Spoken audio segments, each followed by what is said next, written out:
All right, then let's get the party started. Hi, everybody. I'm Heather. As noted, this is the treatment of aggression, irritability, behavioral disorders in children and adolescents. Here are the disclosures, which means basically I have no reason to be impartial. Next, we have here my little bio. Thanks to ChatGPT for writing this for me. I am a board certified psych NP in Massachusetts. I provided outpatient care across the lifespan at Northeast since 2023. My background includes inpatient psychiatry, community mental health, care coordination, and program startup. I got my master's at Wilkes and my bachelor's at Rutgers. And I used to be certified in psychiatric nursing and psych rehab when I was an RN. All right. So today we are going to hopefully get through all of the slides. I'm just kidding, we will. We're going to list the pathology and irritability in youth and recommended recommendations. We are going to identify the difference between normative and pathological aggression and recommended interventions. And we're going to cover ODD and conduct disorder diagnoses and recommended interventions.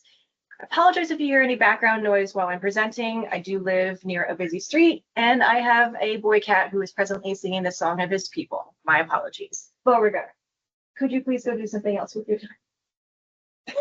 All right. Let's define some terms to get started. Frustration is a normative initial affective response to a blocked goal. Is anybody else not seeing the slides? I can't see them. I can see them. I cannot.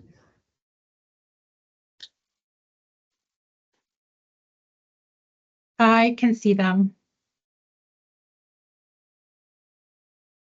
Okay, so most people are saying yes. Okay, so I'll continue then. Weird. So why are some people not and some people are? Let me try and spotlight your screen. Maybe that will help. Okay. I'm not sure if that'll work. Can people see this now?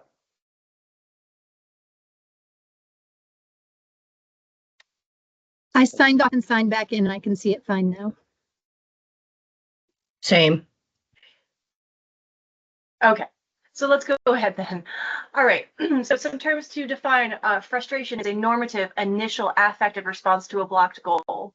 Anger is an emotion that is often sparked by frustration. It can actually be adaptive and can serve to provide extra motivation towards a goal.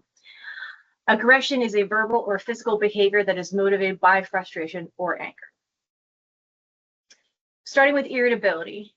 Irritability in children and adolescents. Irritability is a low threshold for experiencing of anger that occurs in response to frustration. Frequency of temper tantrums and outbursts is highest in preschool years, and this is normative. The frequency will then decrease with age. Between 1 to 5% of youths exhibit clinically impairing chronic irritability. One of the most common reasons for referral to mental health services among youth is irritability. I see a hand.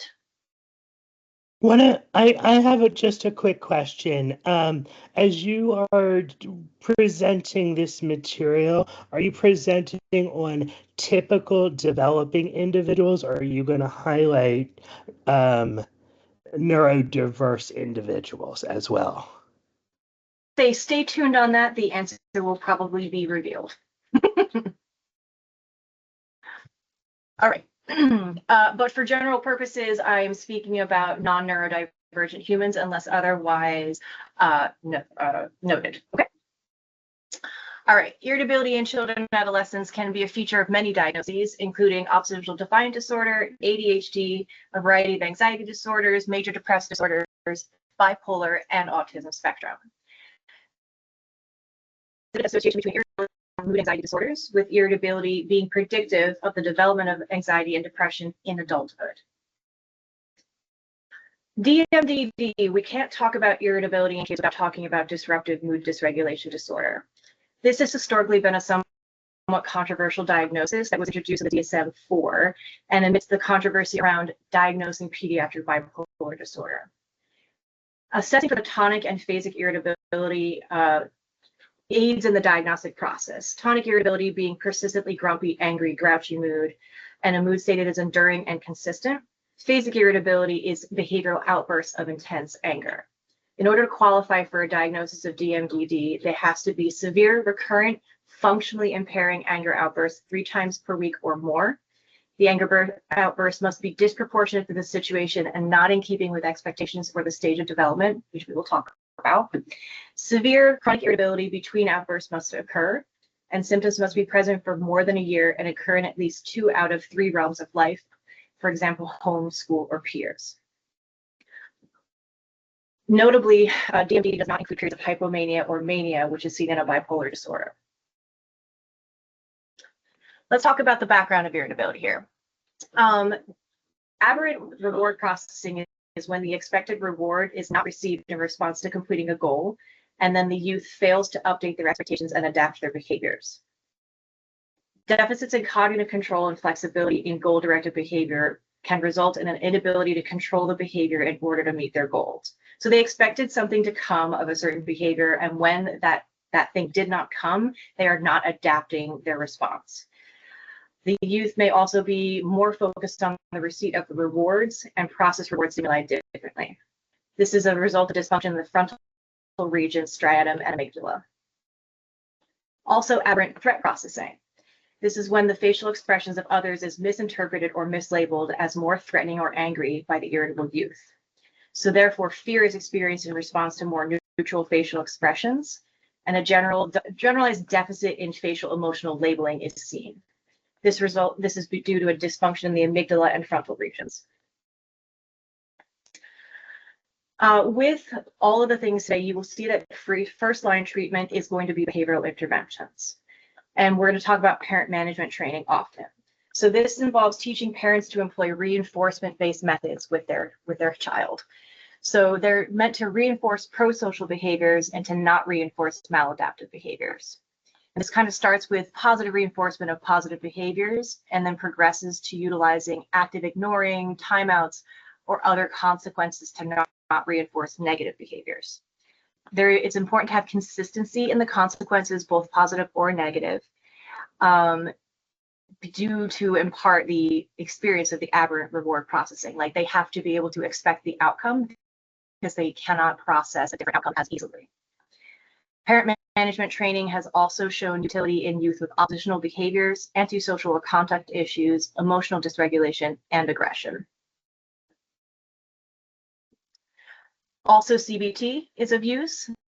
Youth is engaged in learning skills to reduce maladaptive cognitive processes and behavioral responses during times when they feel irritable, angry. So this occurs just between the therapist and the youth. The parents are not necessarily involved in this, and seeks to address troubles in interpreting social cues in the realm of aberrant threat processing by teaching the youth how to encode, interpret, or respond to the social cues of others. It teaches both social skills and self-regulation skills, and this can also be done in group settings. Pharmacological interventions are second line and are started when behavioral interventions are not showing enough progress. It's important to consider that based on clinical and physiological studies, that irritability should not be considered a precursor to bipolar disorder. And this understanding alters your pharmacological approach. SSRIs would have been thought to be contraindicated due to the potential for inducing mania if you were thinking about it as bipolar. However, and then that situation, first line approach would have been mood stabilizers or atypical antipsychotics. But SSRIs have shown efficacy in addressing irritability and angry outbursts in the setting of depression and in the treatment of intermittent explosive disorder. In adult trials, Prozac reduced irritability and aggression. Angry outbursts have been shown to be decreased among depressed adult patients who were treated with SSRIs or TCAs, and SSRIs have shown some utility in treating premenstrual irritability. What you're going to see is that most of the data we have is about how adults respond to medications because people are not really volunteering their kids for clinical trials. So we have to kind of extrapolate as much as possible. Stimulants have also shown good efficacy in treating irritability in youth who are living with ADHD. Stimulant monotherapy, when administered in conjunction with behavioral interventions, has yielded the best outcomes. An overall decrease in aggressive behavior and angry outbursts has been seen. Emotional instability in youth living with ADHD can be effectively targeted using stimulants as well. There's also some evidence that challenges the idea that stimulants can increase irritability as a possible side effect. Atypical antipsychotics have been shown to reduce irritability in youth living on the autism spectrum. Risperidone and aripiprazole both carry FDA approval for use in this population of youth, but only in the presence of the autism spectrum disorder. There's also some evidence in support of using olanzapine for irritable youth living with autism. It's important to weigh the risk of using this class of medications in youth, as they are more susceptible to developing obesity and endocrine abnormalities as compared to adults. For this reason, atypical antipsychotics should really only be considered after the patient has failed to respond to a series of other interventions, and definitely pay attention to their health indicators during that trial.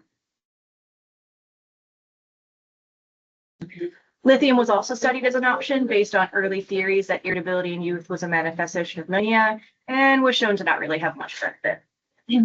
Evidence supporting the use of anti-epileptics to treat irritability is limited and mostly anecdotal. All right, let's talk about aggression. Aggressive behavior presents in 10 to 25% of youth and is among the most common reason for referral to psychiatric services. Aggression is seen in many different psychiatric diagnoses. Aggression as a symptom is typically stable and is predictive of the development of social emotional troubles in adulthood. Aggression in the context of development. The process of learning to regulate aggression is a normative process in child's development. A peak in aggression is typically seen around age 18 to 24 months and then decreases by around age 5 years. And this is a function of them learning to self-regulate their emotions and impulses. Increases in the ability to communicate thoughts and feelings will yield more forms of verbal aggression. During ages 4 to 7 years, indirect aggression, social and relational aggression, can increase, especially among girls. This can be driven by increased awareness of social relations and a recognition that this form of aggression is less detectable and therefore less punishable. In adolescence, where the focus is on developing self-identity and social standing, there can be an increase in overall aggression, sometimes in the form of physical violence towards peers and authority figures. Adaptive aggression is normative and serves the individual towards pro-social aims such as defense of self or group, resource acquisition, and or establishment of dominance in the social setting. This type of aggression comes from your central nervous system and is purpose-driven. Pathological aggression, on the other hand, is aggression that continues through age 5 years and is considered abnormal. Normative aggression is transient, whereas pathological aggression persists and results in dysfunction, often with increasing intensity and frequency over time. Pathological aggression can be divided into 5 different subtypes to support conceptualization: impulsive, predatory, affective storm, anxious hyperarousal, and cognitive disorganized. We're going to go through those. I might not read everything on the slides, but I just kind of want to give you a concept of how different forms of aggression can be fed. Yes, the slides will be available for slower review later. All right. So impulsive aggression is aggression that is hasty, unplanned, uncontrollable, and unprovoked. It is excessive and relative to the situation and unexpected.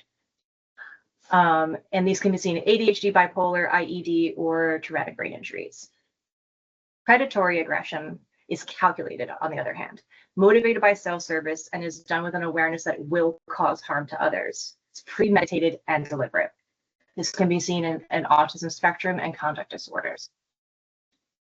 Affective storm aggression is a reactive form of aggression. It's disproportionate to the trigger and occurs in the setting of dysregulated moods. It is not something that the youth is able to regulate and typically lasts longer than 30 minutes. This can be associated with a variety of different diagnoses you can see here, including but not limited to autism, bipolar, intellectual disability, and your mood disorders and substance use. Anxious or hyperarousal pathological aggression presents as irritability and an overreaction in response to feelings of anxiety. Feelings of inner tension are relieved by the act of aggression. This can be seen in anxiety disorders, autism spectrums, OCD behaviors, and PTSD. Cognitive disorganized aggression is born of skewed perceptions of abnormal reasoning. It's associated with breaks from reality, as is seen in delusions and paranoia. This can be associated with bipolar, psychosis, schizophrenia, substance use disorders, and then a variety of organic etiologies, which is worth noting, like traumatic brain injuries, fetal alcohol syndrome.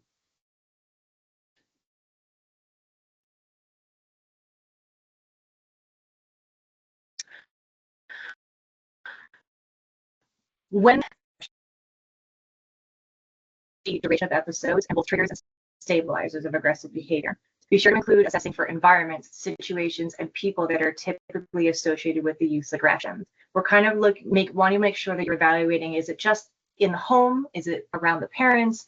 Or is it at school as well? Is it happening in and outside the home? Look for external factors, psychosocial and family factors, and the presence of any concurrent psychiatric diagnoses. Try really hard to assess the whole picture. Once you've identified factors that trigger aggressive behavior, begin to address each one accordingly. As part of assessing aggression, it might be helpful to interview the youth and their parents separately, as well as together. Anybody that's worked with kids will know that you talk to the kid, you get one side of the story, you talk to the parent, you get the other side of the story, and the truth is probably somewhere in the middle. It also, by talking them together, but then also separately, you might get the opportunity to get more information because they feel more able to share freely in absence of the other party. It can also help provide an opportunity to assess any differences in how the youth behaves while the parent is in the room versus on their own, which can shed some light into the dynamics in the home. Conduct a risk assessment to include the youth's history of self-harm and access to firearms and/or substances in the home before attempting to implement any kind of intervention. Consider using a rating scale to support establishing a baseline, and this will aid in discussion of progress during treatment. Environmental factors that you could be aware of that might influence the aggression are poor sleep hygiene, lack of physical activity, poor nutrition, glorification of violence culture, high trauma neighborhood, toxin exposures, or repetitive head trauma. These can be addressed with lifestyle interventions, things like a sleep hygiene plan, exercise plan, nutrition consult, such and such. All right, figure out what might be contributing and figure out how to address it. Psychosocial family factors that could be at play are neglectful or maladaptive parent-child dynamics, abuse or domestic violence, bullying in the school environment, familial mental illness or substance abuse, high conflict household or family trauma. These would be addressed through appropriate psychosocial interventions such as parent management therapy, family therapy, referral to services, maybe in-home services, things of that nature. Psychiatric diagnoses that are associated with aggression that you would not want to keep in mind, things like severe untreated ADHD, a mood disorder, conduct disorder, a variety of anxiety disorders, adjustment disorders, trauma disorders, autism spectrum, traumatic brain injury, and psychotic disorders. Each one of these would need to be treated in accordance with what is indicated for that diagnosis, to include both behavioral and pharmacological interventions. There are no medications actually approved for the treatment of aggression in the United States, at least among children. All prescribing is off-label use. In youth with ADHD, both with and without co-occurring oppositional defiant disorder or conduct disorder, stimulants have shown especially good efficacy in treating aggression, in particular long-acting methylphenidate, Concerta. Alpha-2 agonists like guanfacine or clonidine have demonstrated some decrease in oppositional behaviors, but not specifically aggression. Atomoxetine, aka Strattera, has not been shown to be effective in treatment for aggression in youth, despite its efficacy in treating ADHD. SSRIs have shown some utility in treating irritability that can therefore lead to aggressive behavior.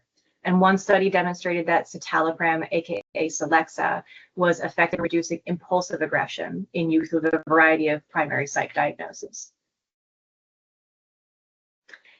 Atypical antipsychotics, we would be remiss if we didn't discuss them. They are used in a variety of diagnoses that include aggression as a symptom. Risperidol is the most well-studied and most often used to treat residual aggression. Aripiprazole, aka Abilify, shows efficacy in treating irritability, but not specifically aggression. And evidence supporting the use of Zyprexa, Seroquel, Geodon, Latuda, aka olanzapine, quetiapine, ziprasidone, lurasidone, is limited at best. Typical antipsychotics are not recommended as a first-line treatment due to the risk for long-term side effects. Valproic acid, aka Depakote, shows some efficacy as an adjunct to stimulants in youth living with ADHD that has not responded entirely to the stimulant monotherapy, and also in youth with developmental disabilities who are aggressive. Lithium has been shown to reduce explosiveness, bullying, fighting, and overall aggressive or violent behavior in youth who are living with a conduct disorder diagnosis. All right, let's talk specifically about oppositional defiant disorder. ODD is a disruptive behavior disorder characterized by difficulties managing behaviors and emotions.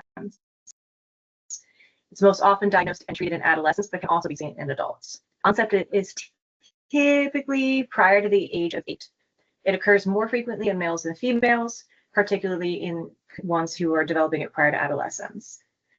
It is commonly comorbid with depression, anxiety, conduct disorder, and ADHD. It is theorized to be the result of a combination of environmental, genetic, and neurobiological factors, including both family dynamics and neurotransmitter dysregulation. So they're getting it from all angles. A diagnosis of ODD requires that the patient demonstrate at least 4 of the following symptoms across any category, and that they do so in interactions with persons other than their siblings. So it's got to be outside just the family dynamic and just brother or sister. In the irritability or angry mood, we would see frequent loss of temper, being easily annoyed or touchy, being resentful or angry. In the argumentative, defiant behavior category, we'd see routinely arguing with authority figures, refusing or defying requests or rules, deliberately being annoying to others. There was not a better way to say that. Blaming others for their own behaviors. And vindictiveness, vengeful or spiteful behavior occurring 2 or more times within 6 months. Moving on. The diagnostic criteria need to be normed within the context of development, which is an important thing to consider. In patients who are younger than 5 years of age, the behaviors must occur more than 50% of the time within 6 months. And then in patients over the age of 5, the behaviors must occur once or more per week within the last 6 months. Additional criteria that establish that the behaviors are particularly problematic. The behaviors result in significant distress in social contexts, such as school, family, or work, or negatively impact functioning. The behavior does not occur in conjunction with another mental health diagnosis. And severity of this diagnosis, like rating, is termed via the number of settings in which the problematic behaviors occur, with mild being 1 setting, moderate being 2, severe being 3 or more settings. Treatment of oppositional defiant disorder. Behavioral interventions are first line. We talked about parent management training. There's also usefulness in school-based interventions that are aimed at improving peer relationships, school performance, and problem-solving skills. In individual therapy, we see typically CBT interventions that are aimed at improving problem-solving and perspective-taking skills to reduce overall anger levels. Pharmacological interventions could be indicated, but of course they are second line. There's some evidence that supports the use of Haldol, Risperdal, lithium, and Abilify, but side effects burden needs to be weighed carefully. Be sure that any comorbid diagnoses are being properly addressed, in particular anxiety and ADHD, as these can increase anger levels. Want to make sure that they're not already stacked with anxiety or inattention, or the anxiety that comes from being inattentive before we treat just the anger. Conduct disorder. Conduct disorder is a diagnosis characterized by repetitive and persistent violations of age-appropriate social norms and the rights of others. Conduct disorder is not episodic like depression. It more closely resembles a personality disorder in that symptoms are more chronic. Approximately 60% of adults with mental health diagnoses had conduct disorder or oppositional defiant disorder as a youth. Conduct disorder is more prevalent among males. Risk factors that for the development of conduct disorder include male sex, maternal smoking during pregnancy, living in poverty, aberrant parental behaviors such as criminal behavior or substance use, exposure to physical or sexual abuse and or domestic violence in the home, familial instability, especially changes in guardian figures, parenting that involves harsh discipline and or cruel or rejecting attitudes, social isolation at a young age, or poor physical health. Conduct disorder is often comorbid with other diagnoses such as ADHD, oppositional defiant disorder, developmental language disorders, dyslexia, anxiety disorders, depressive disorders, PTSD, and substance use disorders. Here are the diagnostic criteria for CD. I will not bore you with the details. You can read this yourself in the DSM.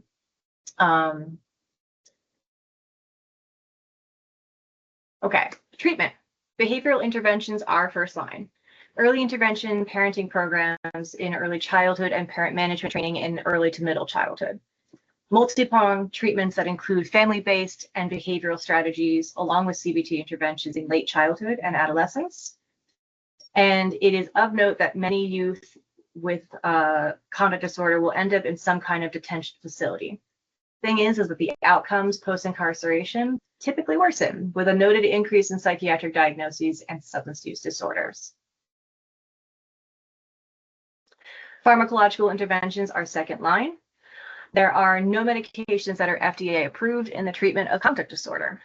Stimulants have shown some utility in reducing CD behaviors when the patient is also diagnosed with ADHD. So you're really treating the ADHD. Risperidol has demonstrated large short-term reductions in irritability and reactive aggression in youth age 5 to 18 who have conduct disorder. But given the potential long-term side effects of these class of medications, it's recommended that risperidol be used at the lowest effective dose possible. Take your time. Okay, so if you get nothing else from how quickly I went through everything today, because I was concerned about not having enough time for questions, here's my overall messaging. Irritability and aggression in kids is most often a symptom of something else going on. Somebody recently said to me that all behavior is communication. And so what I would hope to get across to everybody is there are ways, of course, to treat irritability and aggression as standalone symptoms, but it tends to be just dulling them out as opposed to addressing the root symptom. And so I would encourage you that when you come across a kid who have these kinds of symptoms, to be curious, ask why. Try to get to the bottom of where the aggression or the irritability is coming from, because that will serve them better long-term than just medicating away undesirable behaviors. And that is the end of my TED Talk. All right, let me see what questions we have. Okay. Amanda asked, do I think ODD is actually more common for boys or that is more socially informed? Does ODD present differently for girls? As per the data we have for humans that are actually diagnosed with ODD, it is more common in boys. Whether or not we think it's social construct, that's a larger conversation. I think that's of interest. I don't have a straight answer for that one. Jane, what are the best suggestions for parents that have 2 times or twice exceptional, just turned 5-year-old that would be uncomfortable with putting their child on a medication but want to modify behaviors to fit the social environmental norm? Child that is if gifted but has ADHD is a highest level of functioning as autism.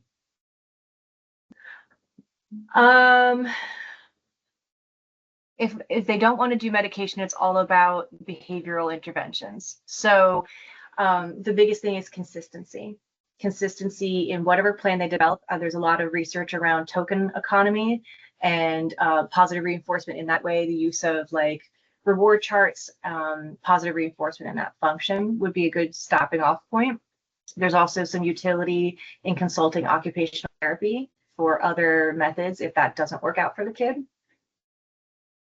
And that looks like all the ones I have in the chat. Are there other questions that humans have?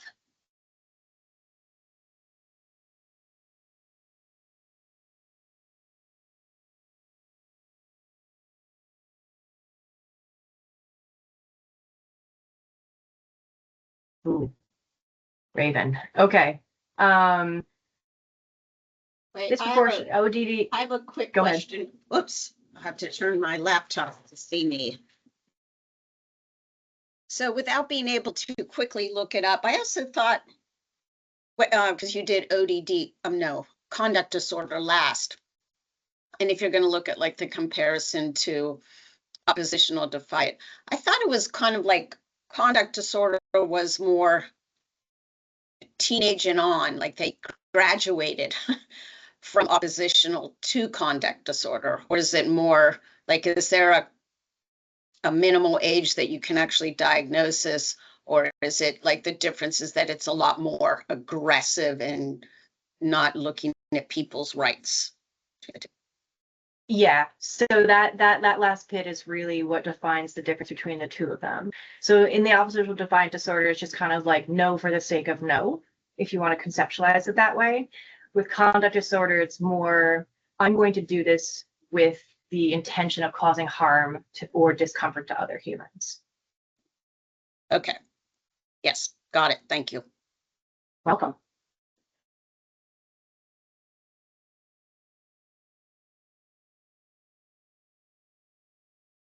You were going to address Raven's comment? Yes.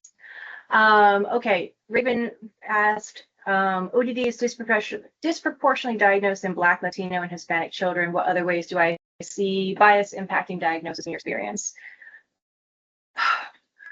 Well,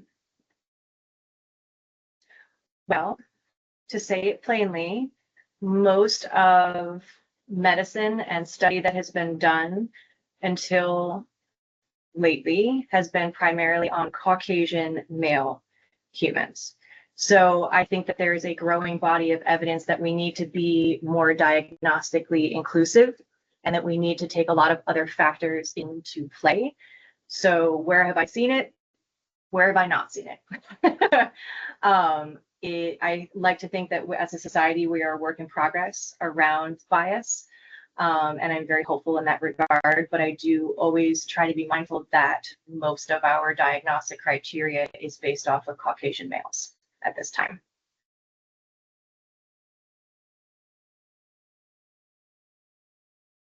Did I address that in a meaningful way? Yes, thank you. I guess like I recently read some literature too about how, for example, that people may be swayed to diagnose as ODD for Black children as opposed to pursuing a ADD diagnosis. So I found that really interesting as well. So just something to be aware of, I guess, when you're making these kind of diagnoses in your clients. Absolutely.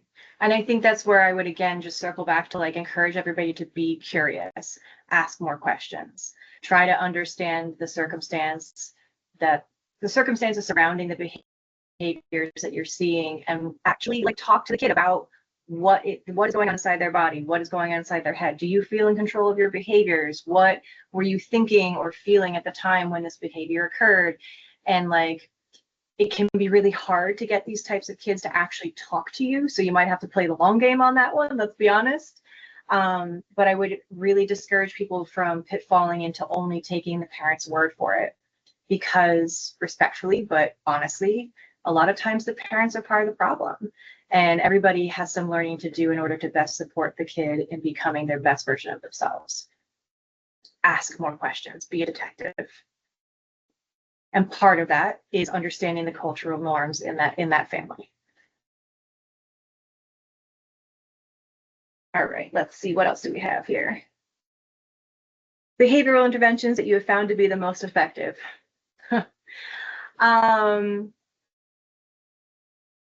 The token economy is very well studied, but I think if I had to say one blanket statement about behavioral interventions that are effective, are consistent ones. Consistency with these kids is key. Keep in mind the aberrant reward processing. Like they have to adjust and understand what to expect in response to their behaviors. And if you are not consistent in that response, they will not be able to adapt ever. So consistency is key here with these guys.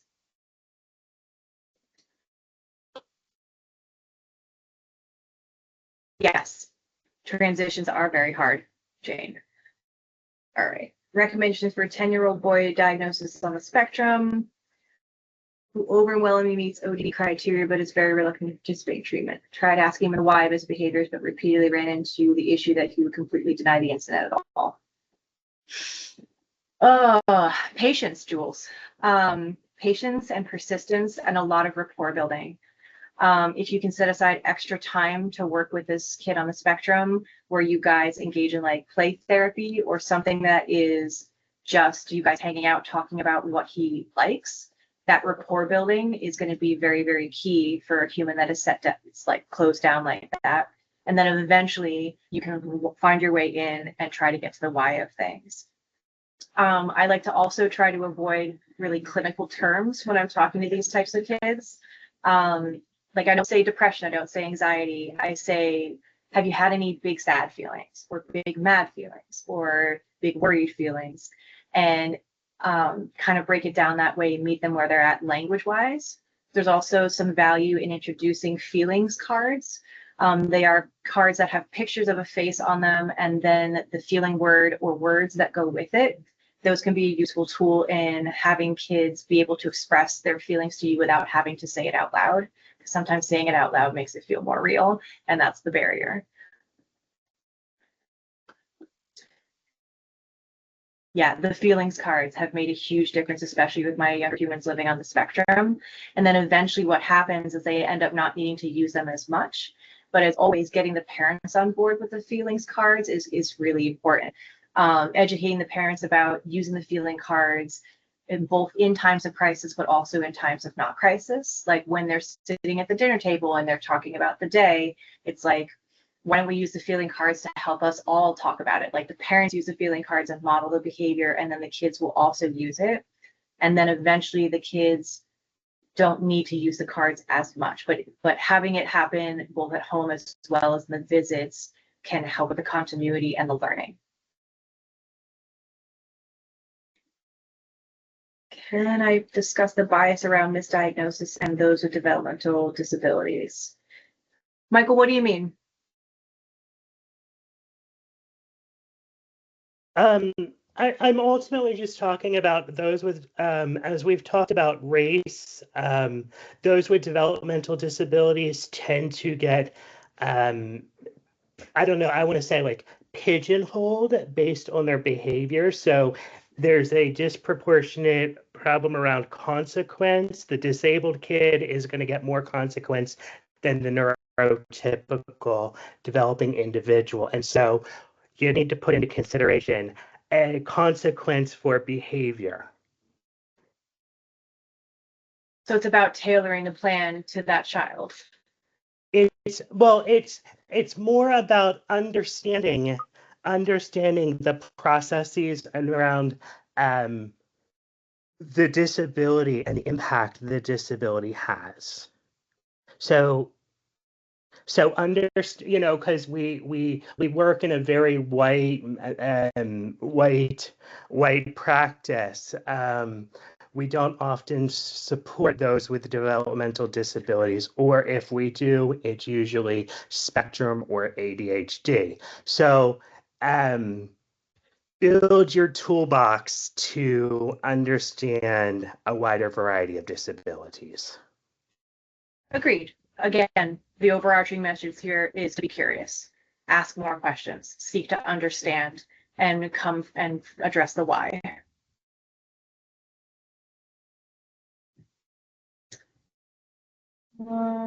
Appropriate punishments, Amanda asks.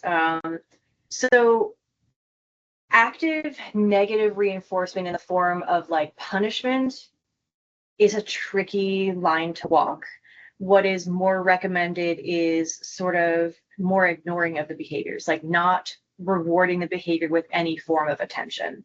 Things like the timeouts and things like that, where you reduce stimuli as part of response to it, as opposed to providing more stimuli. Because whether or not the kid actually likes the type of attention that they get, the attention can still be positively reinforcing of the behavior. Wow. Think about the kids that's just trying to get a rise out of you. They don't care if it's like you're happy to see them, if you're mad at them. They just want you to pay attention. And like it's not, and I'm not calling it an attention-seeking behavior per se, but they are looking to get a response or a reaction. So sometimes just not giving them any kind of reaction is the thing that's going to extinguish the behavior.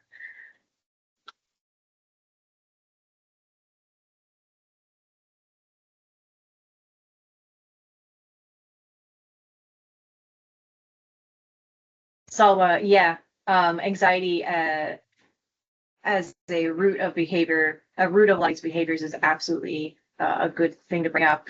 I think in the kids I've worked with who are living on the spectrum, a lot of the time, if you even if they can't really talk to you about it, if you try to conceptualize the aggressive or the acting out behaviors as being rooted in anxiety or feeling overwhelmed or overstimulated, especially if these kids don't have the language to express themselves, they will more typically give you a physical reaction as opposed to a verbal reaction, and that can come across as being aggressive at times. So I've had a lot of luck in my practice with treating kids who were aggressive or assaultive, living on the spectrum, as though they were having anxiety that they didn't know what to do with. And so then when I treat the anxiety, I like to use my Zoloft. If you know me well enough, I love my sertraline for this in very, very low doses. It does reduce that acting out behavior.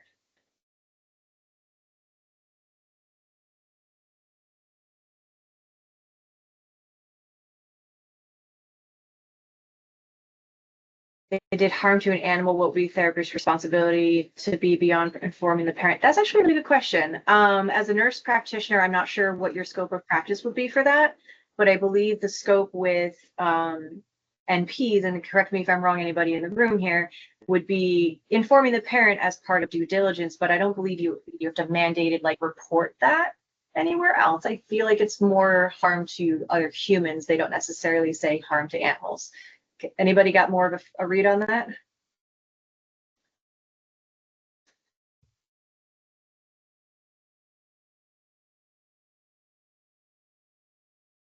Yeah, okay. Medical conditions can decrease aggressive behavior, yes. Going back through my slides here.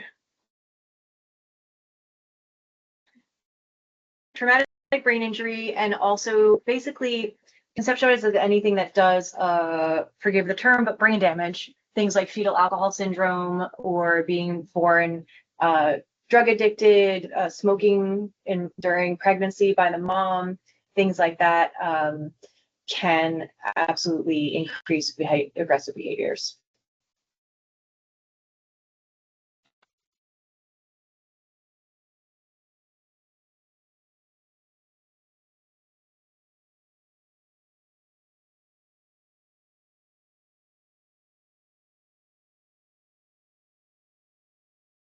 Anything else I can feel today, guys?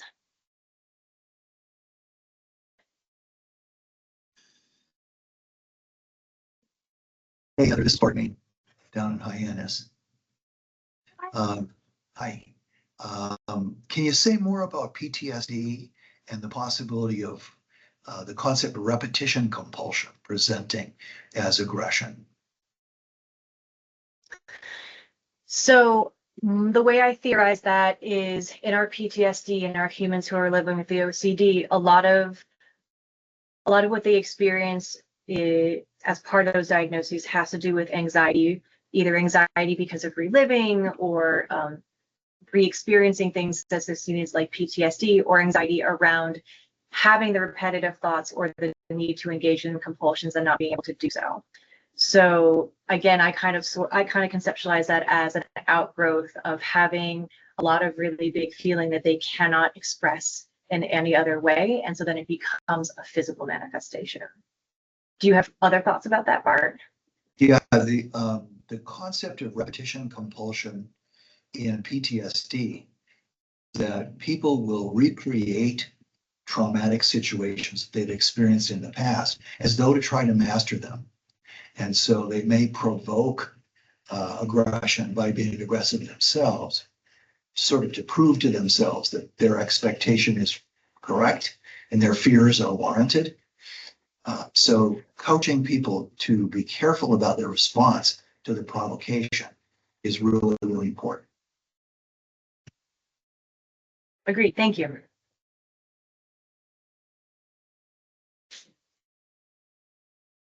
I think another thing to mention would be Ross Green's work about collaborative problem solving.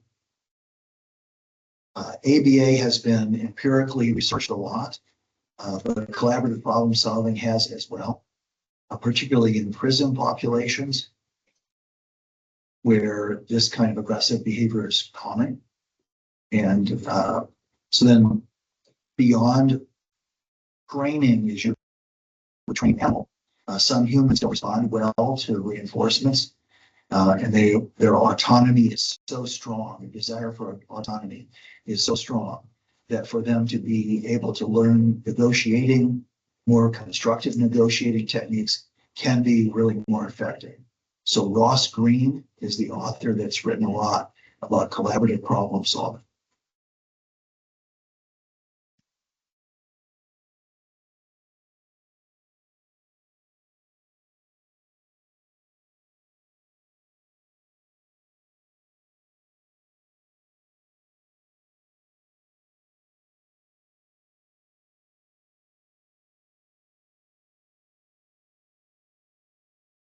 Any other thoughts in the room?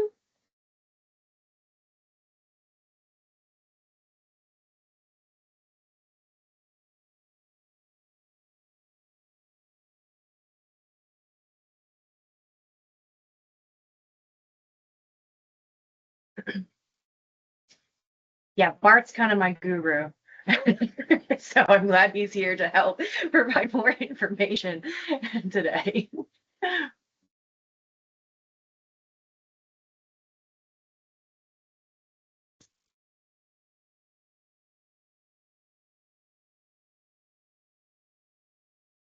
Thank you. All right, guys.